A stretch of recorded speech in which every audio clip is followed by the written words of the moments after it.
tunaelekea mwisho wa kipindi hiki.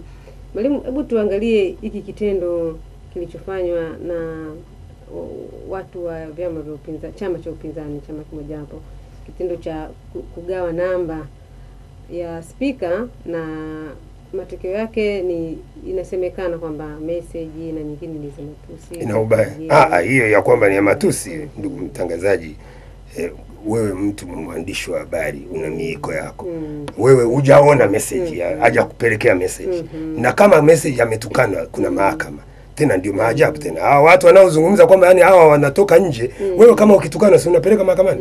Sasa unaita waandishi wa habari unasema nimetukanwa, hujawaonyesha. Alafu na wenyewe wanatoka pale wanatangaza nchi nzima nimetukanwa. Kupeleke watu kupewa namba. Ilikuwa ni sahihi kabisa. Kazi mimi hapa nakaa hapa Tanzania. Mara nyingi natumiwa na email za rais wa Marekani. Nimuandikie, wanaita petition.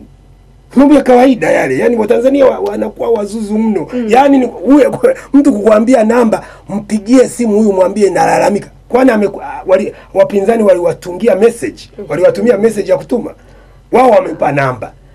Actually namba yenyewe unaweza kaipata mwenyewe kwenye tovuti ya bunge, sio bana? Lakini kwa sababu Watanzania walio wengi hawana tovuti, kwanza hawana umeme, kwanza na vingamuzi wameleta kusudi watu waliokuwa wanaweza kaona hata na nani kwanza hawaoni, kwa sababu vingamuzi mpaka uwe na hela. Si ndio mambo ya serikali hizi zinazomilikiwa na watu wenye mapesa mimi nafanya biashara ya vingamuzi, si ndio bana? Sasa wewe katika mazingira kama haya, mtu kumpa namba kwani ni hoja? Hiyo ni jambo la kawaida katika dunia. Yaani mtu kuwapa barua pepe ya kiongozi kusudi muandikie kulalamika, kumpa namba ya simu. Kwani hiyo ina tatizo gani? Ngoja nikwambie, ngoja mwalimu.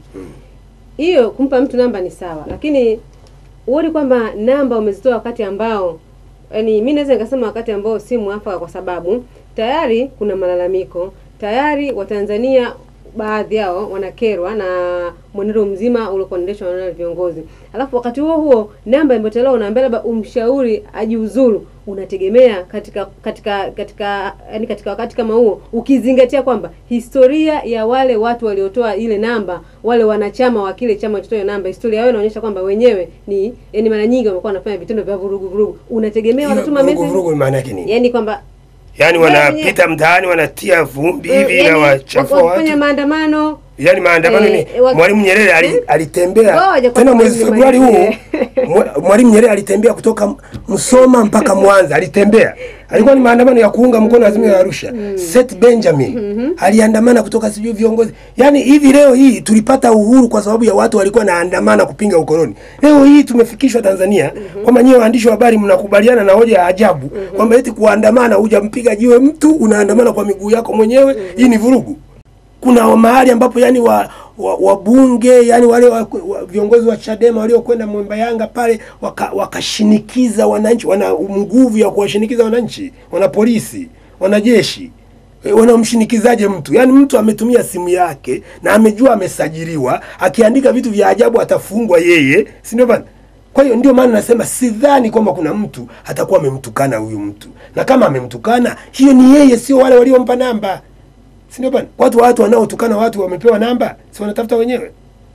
Ukienda kwenye tovuti hata na namba yangu si utaikuta kwa njia yoyote ile. Kwa hiyo mimi nachoomba kwa heshima na taadhima watangazaji na waandishi wa habari, jamani, msitumiwe kiasi hicho na chama tawala. Kwa sababu jaza mnatoka kwenye hoja yenyewe, mnaingiza hoja za ajabu zinazotokana na watu wanaodanganya watu eti wamenitukana. Sasa hii hoja yani watuonyeshe basi, wazitangaze simu zote, alisema sijui 400 walizotumiwa. Watuonyeshe zote, wazichapishe basi. Tuone ni ngapi ni matusi na nyingine na maana yake matusi maana yake nini. Waandishi wa habari makini wangemwomba ndugu speaker na naibu speaker, tunaomba mchapishe. Mimi niwahi kwenye gazeti la Mwanahalisi, nilikuwa natumiwa na usalama wa taifa wakati wa uchaguzi uliopita. Nilikuwa natumiwa message kila, niliwahi kuchapisha kila message zote nilizotumiwa zilichapwa.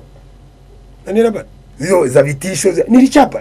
Sasa hebu nieleze nyie na watangazaji na waandishi wa habari wenzako, ni nani amechapisha kilicho orodha ya 200 hizo nani ujumbe 200 si 400 imechapishwa wapi?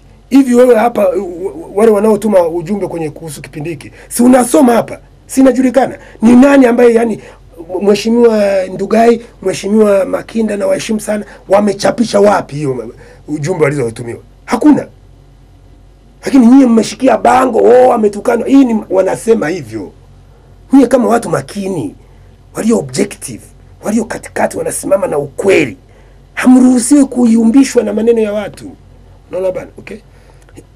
Hoja ya msingi ni kwamba, au wewe unaona ni sahihi kwamba watu wenye wabunge wachache, chama chenye wabunge wachache waburuzwe? Kama unaona ni sahihi, sawa, endelea kuamini hivyo, sio bana? Okay? Hao wewe unasema hapana, mimi hata kama niko Chama cha Mapinduzi, si sahihi Chama cha Mapinduzi kufanya hayo ndani ya bunge, kuwaziba midomo hao, kwa sababu ukifanya hivyo unawaambia wale, kwa sababu Mwalimu aliposema turuhusu vyama vingi, licha ya kwamba waliokuwa wanataka vyama vingi ni 20%, sio bana? Okay? Ni kwamba hao 20% tufanyeje? Tuwatose baharini? Tuwaruhusu wazungumze, sio bana? Yani lengo la bunge ni kuruhusu hata na 20% wazungumze, sio bana? Sasa wewe unapowazuia wasizungumze, wafanye nini? Unatengeneza taratibu za kuwaziba mdomo wasizungumze. Halafu nalalamika kwamba wanapiga kelele. Wewe ulitaka wafanyeje? Watoke nje, wewe ndio uzomee. Yaani wewe kelele za kwako ni sahihi. Mimi ni za kuwazomea wanapotoka nje, sio bana? Okay? Lakini kelele za wao kuzomea wewe kwa kuweka taratibu za kuwaziba mdomo, wewe unasema hizi bunge limeumbuka. Hiyo ni waandishi wa habari, mnawasaidia watu wa chama tawala kufanya propaganda zao. Na mimi nitawasema tu, sio bana? Na hata ingekuwa ni Chadema wanafanya hivi, mimi ningesema yale yale ninayoyasema sasa hivi, kwamba sio sahihi kuzuia watu ambao kwenye ndani ya bunge wana uwakilishi mdogo unaoweza kafie kwa tu, yani hakuna lolote, sio bana? Mtu anasema eti wafuate taratibu za kuwaondoa kwa njia za kawaida za kupiga kura. Yani nyie mna chini ya theluthi moja ndani ya bunge. Yani chama chenye chini ya theluthi moja ndani ya bunge kinaweza kumuondoa spika? Hamna. Mimi kitamuondoaje? Huyu spika sasa amefuta hata na kamati zilizoundwa na mwenzake huko nyuma, Samuel Sita, sio bana? Simevunjwa. Tena kamati ambayo ilikuwa inaongozwa peke yake, iliyokuwa inaongozwa na kiongozi wa chama cha upinzani kikuu Tanzania, Mheshimiwa Zitto Kabwe, ndio imevunjwa. Na imevunjwa wakati ambapo tunaanza nchi hii, tunaanza kusema kwamba mashirika ya umma kwenye sekta nyeti kama maji, sio bana? Sekta nyeti maji waliwahi kutaka kuifanya kuibinafsisha, ikashindikana. Tena aliyesaidia kushindikana na kuirudisha sekta ya umma, sekta ya maji kubaki ya umma, ni Mheshimiwa Lowassa, sio bana? Inachekesha, alafu sekta ya TANESCO, madini, juzi hapa watu wamesema hii madini STAMICO hii baki, sio bana? Tuwe tunawekeza kwa ubia na mashirika ya nje, sio bana? Juzi hapa TPC, watu wakati mtafaru kwa kuingiza mafuta, tunasema hii sekta ya umma TPC, shirika la umma lipewa nafasi ya kuwa na shirika katika kuingiza mafuta. NBC kwamba viwanda bwana, watu tumebinafsisha viwanda. Kiwanda kilikuwa kinazalisha nani kutokana na nani na pamba, kinafanya kitu kingine. Kilikuwa kinazalisha sijui kutokana na hii nini ya kutengeneza ngozi, ya kutengeneza viatu, kinaacha kinatelekezwa. Sasa tutahakikisha kwamba yani sekta binafsi kuna muhimili wa dola, shirika la umma liko pembeni mwako. Sasa tunafuta kamati ya bunge ya mashirika ya umma. Haya ni maamuzi yanayotokana kweli na maslahi ya nchi? Hapana. Ni watu yani eti kwa sababu huyu amewakera hii kamati ya bunge ilikuwa inasema hii mifuko ya jamii hii ya pension za watu serikali inakopa tu kwenye mashirika ya hifadhi za jamii hizi, inakopa tu. Itatokea siku itashindwa kulipa hii, watu watashindwa kulipa pension zao. Sasa hii anafutwa. Hawa ndio yani ambayo hii kamati ndio imesaidia katika kuibua madudu kwenye mashirika mengi, sio bana? Inafutwa. Sasa huyu anayefanya hivi akiambiwa kwamba tumpigie nchi tena, hata na hapa mimi ningekuwa na nani zile mngeniruhusu ningezungumza, yani nikawapa namba tena watu waendelee kuwapigia simu wajiuzuru.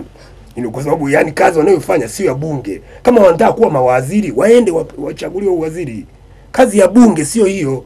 Kazi ya bunge ni wabunge wazuri wa CCM wapo, wakina Filiku Njombe. Lakini unajua Filiku Njombe yuko kwenye kamati gani? Hiyo kamati ya Zitto iliyofutwa. Unanielewa? Hiyo Philip Kunjombe yuko kwenye kamati hiyo ya Zitto iliyofutwa na ni mtu wa CCM. Kwa sababu hii ni serikali ambayo yani inatafuta speaker anayefanya kazi yake. Hiyo ndio iliyowafanya watu wakafanya mkutano Mwembe Yanga na wakatoa simu. Na hata sasa hivi wananchi wanatakiwa kuendelea kuwapigia simu, mjiuzuru. Hiyo kaza muiwezi, muende mkaombe uwaziri. Mtazamaji wa TV Sibuka pamoja na Radio Sibuka FM, bila shaka umemtazama na kumsikiliza Mwalimu Loitama vizuri kabisa akijaribu kuichangia hiyo hoja ambayo tumeiweka hapa mezani. Kumbuka leo tulikuwa tunaangalia matukio yaliyojiri katika bunge la 10 lililomalizika wiki iliyopita huko mkoani Dodoma. Basi mimi nakushukuru sana Mwalimu Loitama na kuomba siku nyingine tukutane tuweze kujadili hoja mbalimbali ambazo zitasaidia kulipeleka taifa katika mustakabali mzuri. Mtazamaji wa TV Sibuka na msikilizaji wa Radio Sibuka FM, basi mimi sina la ziada. Asante na endelea kutazama TV Sibuka, lakini endelea kusikiliza Radio Sibuka FM.